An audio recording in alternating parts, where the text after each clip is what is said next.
नमस्कार दोस्तों। आज हम हाजिर हैं एक बहुत संवेदनशील मुद्दे पर। मुरादाबाद में कल जो हमला हुआ डॉक्टरों पर, या इससे पहले भी कई हमले हुए हैं, ये बहुत निंदनीय है।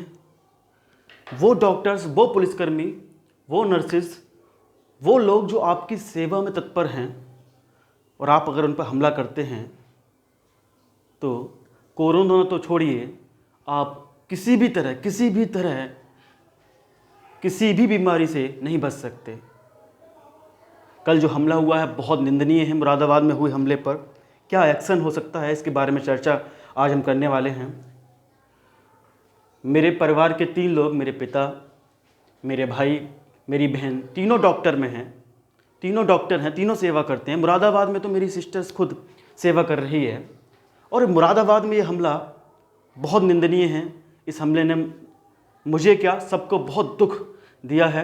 और इस हमले को लेकर सरकार क्या एक्शन ले सकती है, क्या है एनएसए, क्या है राष्ट्रीय सुरक्षा कानून, क्या है रासुका, इस बारे में आज चर्चा करते हैं।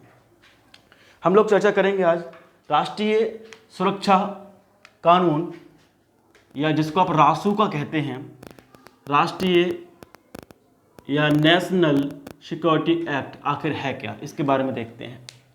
1980 में ये एक्ट बनाया गया। संसद ने इसको बिल को पास किया और ये एक्ट लाया गया 1980 में। सरकार थी इंदिरा गांधी की, दूसरी बार सरकार बनी इंदिरा गांधी थी। इससे पहले आपको पता है कि 1975 की इमरजेंसी के कारण सरकार गिर गई थी, और इससे पहले इंदिरा गांधी रह चुकी। दूसरी बार जब इंदिरा गांधी आई तो 1980 में इन्होंने एनएसए लागू किया। ये एक निवारक निरोध कानून है। क्या है ये कानून, किस तरह से इसमें सजा का प्रावधान है, इस बारे में भी चर्चा करते हैं। चर्चा ये करेंगे, उस समय ये कानून बना तो नीलम संजीवा रेड्डी थे, प्रधानमंत्री 1977 में बने थे। उन्होंने इस बिल को पास किया, तब से कानून बना हुआ है। गिरफ्तारी का आधार क्या है? राष्ट्रीय सुरक्षा के लिए खतरा उत्पन्न हो जाएगा अगर आप, कोई भी व्यक्ति नेशनल सिक्योरिटी में खतरा उत्पन्न करते हैं तो इस कानून के तहत गिरफ्तारी हो सकती है। आवश्यक वस्तु एवं सेवा की आपूर्ति को बाधित करने पर, अगर आप कोई भी वो वस्तु जो बहुत आवश्यक है, बहुत जरूरी है, जैसा इस वक्त है भी है, जिस बहुत आवश्यक चीज को अगर आप बाधित करते हैं, उसकी आपूर्ति करने में रोक लगाते हैं, तो आपको एनएसए के तहत गिरफ्तार किया जा सकता है। और तीसरा कारण, सार्वजनिक व्यवस्था को बाधित करने पर, अगर आप गवर्नमेंट की कोई व्यवस्था को नुकसान पहुंचाते हैं, बाधित करते हैं, कोई भी स्कीम है, कोई भी संस्था है, कोई भी चीज है, तो भी आपको एनएसए के तहत गिरफ्तार किया जा सकता है। 3 कारण मैंने आपको बता दिए। राष्ट्रीय सुरक्षा के लिए खतरा हो, आवश्यक वस्तु एवं सेवा की आपूर्ति को बाधित करना हो, सार्वजनिक व्यवस्था बाधित करने पर। आर्टिकल 22 बहुत इंपॉर्टेंट है, मौलिक अधिकार में पढ़ाऊंगा, पॉलिटी हमारी चली रही है। आर्टिकल 22 या सीआरपीसी की धारा 50 के तहत गिरफ्तारी का कारण बताना पड़ेगा। आप किसी को अगर अरेस्ट कर रहे हैं एनएसए के तहत, तो गिरफ्तारी का कारण बताना पड़ेगा। होता क्या है कि अगर किसी अधिकारी ने एनएसए के तहत किसी को अरेस्ट किया तो वो राज्य सरकार को बताएगा, और राज्य सरकार इस पर विचार करेगी, और फिर राज्य सरकार से केंद्र सरकार तक पहुंचेगी। राज्य सरकार, केंद्र सरकार मिलकर एक समिति बनाएंगे, और वो समिति इस बात की जांच करेगी कि उसको गिरफ्तार जो किया गया वो सही गिरफ्तार किया गया या गलत, उस कारणों पर विचार करेगी। और जब तक वो विचार करती है और जब तक उसके खिलाफ एक्शन नहीं लिया जाता, या जब तक उस पर आरोप साबित नहीं होते, तब तक उसे संदिग्ध होने पर ही केवल 5 दिन तक का लिए रिमांड पर जेल में रखा जा सकता है। और अगर विशेष परिस्थिति है तो उसे 10 दिन तक। मैंने कहा कि 5 दिन तक उसे रिमांड पर या गिरफ्तारी की जा सकती है, और विशेष परिस्थिति है तो 10 दिन तक। लेकिन अगर इस पर जांच की जाती है और आरोप सिद्ध पाए जाते हैं तो इसकी सजा मैक्सिमम जो हो सकती है वो 1 साल 12 महीने, 1 साल तक इसमें सजा का प्रावधान है। और ये सजा 3-3 महीने करके मिलती है।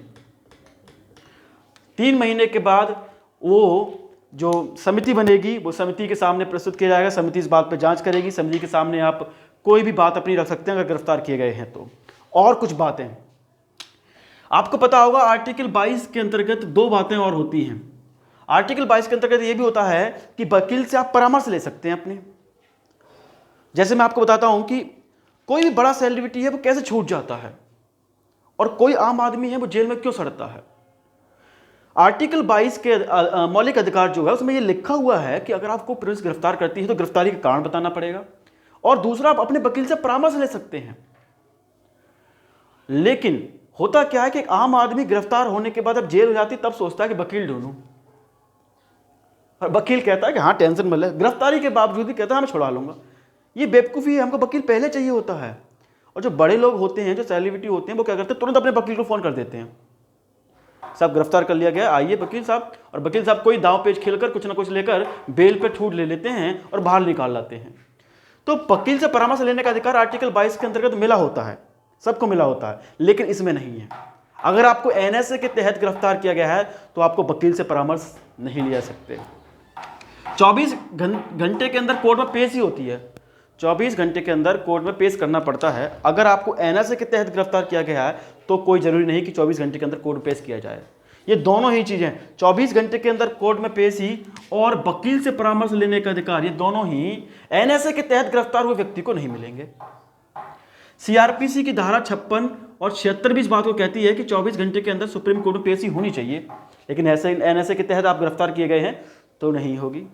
एफआईआर भी दर्ज नहीं की जाती एनएसए के तहत, और एफआईआर दर्ज नहीं की जाती तो कोई आगे के फील्ड में, आगे की चीज़ों में बाधा नहीं उत्पन्न होती। लेकिन हाँ, एनएसए के तहत किसी भी संदिग्ध व्यक्ति को गिरफ्तार किया जा सकता है, उस व्यक्ति को गिरफ्तार किया जा सकता है जो भविष्य में राष्ट्रीय सुरक्षा के लिए खतरा है, जो भविष्य में किसी भी आम जनता के लिए खतरा है, या जो फिलहाल में वर्तमान में भी किसी सार्वजनिक व्यवस्था को बाधित कर रहा है, या जैसे हम देख रहे हैं कोरोना के लिए जो लोग अपनी जान पर लगे हुए हैं, चाहे वो डॉक्टर्स हों, पुलिसकर्मी हों, उनको नुकसान पहुंचाता है, तो एनएसए के तहत गिरफ्तार किया जा सकता है। और मुझे लगता है कि योगी जी ने ये कदम लिया भी है, एनएसए के तहत गिरफ्तारी की जाएगी। जितने भी लोग हैं जो इस तरह की हरकतें कर रहे हैं वो ज़रूर गिरफ्तार होंगे, और ये गिरफ्तार सरकार को करना भी चाहिए। मुझे लगता है एनएसए क्या होता है, एक सिक्योरिटी कानून है जो 1980 में बना था। किस आधार पर गिरफ्तारी हो सकती है, इन 3 आधार पर गिरफ्तारी हो सकती है, और गिरफ्तारी का कारण बताना पड़ता है कि क्यों गिरफ्तार किया गया है। और लेकिन इसमें 2 चीज़ हैं, वकील से आप परामर्श नहीं ले सकते, आपको 24 घंटे के अंदर कोर्ट की पेशी की जरूरत नहीं होती, और एफआईआर भी इसमें दर्ज नहीं होती, लेकिन सज़ा 1 साल तक हो सकती है। और अगर ये दोबारा पाया जाता है और परिस्थितियां विशेष हैं तो 1 साल से भी सज़ा बढ़ाई जा सकती है। लेकिन अगर केवल संदिग्ध होने के आधार पर, यह आरोप सिद्ध नहीं हुआ किसी ने किया है, केवल डाउट है, तो 5 दिन की गिरफ्तारी की जा सकती है, और अगर परिस्थिति विशेष है तो 10 दिन तक की गिरफ्तारी की जा सकती है। तो वो लोग समझ जाइए जो इस तरह की हरकत कर रहे हैं, एनएसए के तहत उनको गिरफ्तार किया जा सकता है। कोई कारण नहीं बता, कोई जो है वकील से परामर्श लेने का अधिकार नहीं होगा आपको, केवल एक नॉर्मल कारण के तहत एक अधिकारी आपको गिरफ्तार करने की परमिशन दे सकता है, और ये खतरा हो सकता है आपके जीवन के लिए भी। तो वो लोग जो हमारे लिए भगवान बने हुए हैं, चाहे वो डॉक्टर्स हों, चाहे वो पुलिसकर्मी हों, उनके लिए ऐसी हरकत नहीं की जानी चाहिए। नमस्कार।